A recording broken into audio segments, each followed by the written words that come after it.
Good morning. This lesson is from our Trig-Precalc class, but before I get started, I want to say that I hope that everyone is doing all right out there.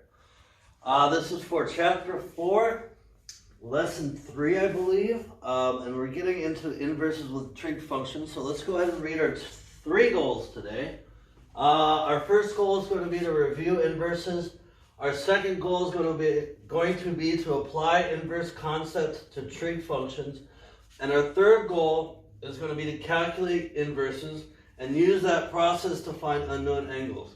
We're going to be using inverse trig functions to find unknown angle measures in right triangles. All right, so let's go ahead and jump right in. Our first goal, remember last semester that when we were calculating inverses, we would switch the x and the y, which technically we're switching the input and the output, right? And then once we switch the x and the y, we solve for y. But I want you to keep that in mind. We switch the input and the output. So I'm going to check off the first goal. That was nice and easy. All right. Let's move on to our second goal, which again is apply the inverse concept to trig functions. So the input for a trig function is an angle measure or an arc length, how far around the circle you go. The output is the x-coordinate for cosine, the y-coordinate for sine, or a ratio of both the y-coordinate over the x-coordinate. That is the tangent function. Right, so the input is the angle or the arc length. The output is the coordinate. So the inverse switches the input and the output. So the input now is going to be a coordinate. The output is going to be the angle or the arc length, right? So an example of this, we would say that we have the -1 exponent. So inverse of cosine or arc cosine of 1/2 is asking what angle measure or arc length has an x-coordinate of 1/2. That's what it means. When we have the inverse of a trig function, we're plugging in the coordinate value. We get back the angle measure or we get back the arc length on the circle. Okay, so that's, hopefully conceptually we understand how this is going to work. And you might be able to figure out from what we've done, what is it? What angle measure has a x-coordinate of 1/2? And that would be the answer for that inverse question. Our third goal, which we're going to start here, let me check that off. Our third goal is we're going to use our phone calculators to find the inverse. So we're going to have to use our phone. I was going to go grab my phone, but I'm recording this lesson with my phone, so I can't use it. And I hope that I wrote the steps right. I have a normal person I have a normal person Android. I don't have a weirdo iPhone, So I hope that I wrote down the steps to use the iPhone correctly. If not, I will make comments in the video, but I hope that I did. So we're going to use our cell phone calculator to find the inverse. So we're going to go to the calculator function, and you're going to rotate your phone 90 degrees. This activates the scientific calculator. All right, and so I have Android and iPhone, and just the steps that we need to do to get to the inverse functions, and then we'll calculate one together, and I'll tell you how to get to the answer. So if you have an Android and you opened up the scientific calculator, you have sine, cosine, and tangent, but they're all missing the -1 exponent. When you press this button, that means that we want the inverse. So after you press this, you should see this. For the iPhone, again, when you turn your phone 90 degrees, you'll see the functions without the -1 exponent. You press the second button, you've activated the inverse function. And so I would like to calculate the arc cosine or the inverse cosine of 0.88. So I'm asking again, what angle measure or what arc length would give me an x-coordinate of 0.88? Okay. So if you have an Android, you press the inverse cosine button, and then you put 0.88. You hit enter, and you're either going to get one of these two numbers.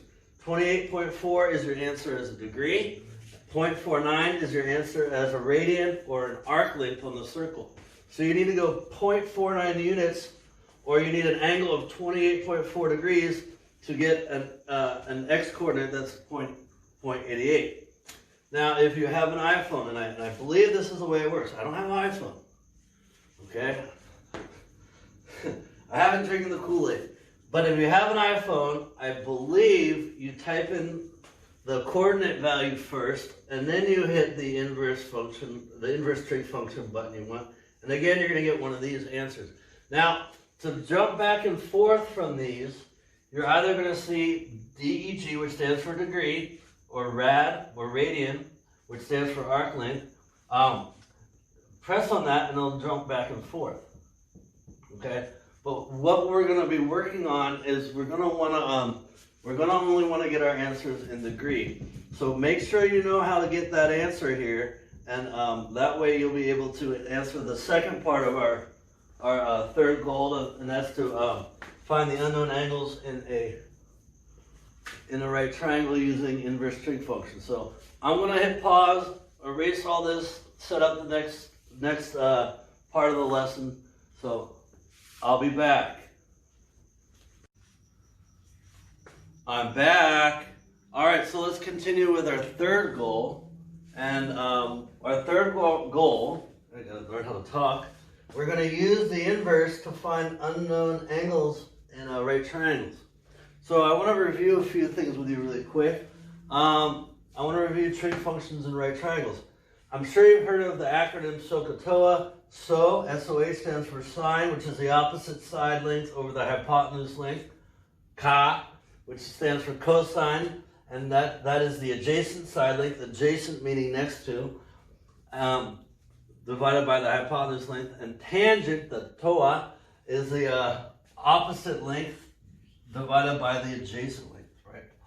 And we take the sine, cosine, and tangent from a specific angle. And here I have a right triangle drawn on the board, and we're going to be at angle A. And so from here, this is the side length that's opposite, this is the side length that's adjacent or next to, and this is the hypotenuse. Now the hypotenuse is next to the angle, but the hypotenuse is on the opposite side of the right angle. So this has to be the hypotenuse of the H length, the adjacent length, and the opposite length. Again, sine from the angle A is the opposite length over the hypotenuse length, and that's going to end up giving us a coordinate value. Cosine of the angle A is going to be the adjacent length divided by the hypotenuse length, and again, that's basically, it's going to calculate out to be x coordinate value. Y coordinate value, x coordinate value, and tangent of angle A is the opposite length over the adjacent length. And so I have three examples up here. I'm not able to work through them all the way because I don't have a, oh, maybe I do have a calculator right here. See, this thing has batteries. And, hey, we got batteries. All right, let me make sure I'm in the right mode. Remember, we want to be in degree. This is in radians, so it's calculating the length. All right, so let's look at the first triangle here. My first triangle, I have an adjacent length and I have an opposite length. That means I have to use the tangent function. So I'm going to say the inverse of tangent, or arctangent, of the opposite divided by the adjacent. And I'm going to plug it into the calculator, and it's going to give me my angle measure. So let's see what I get.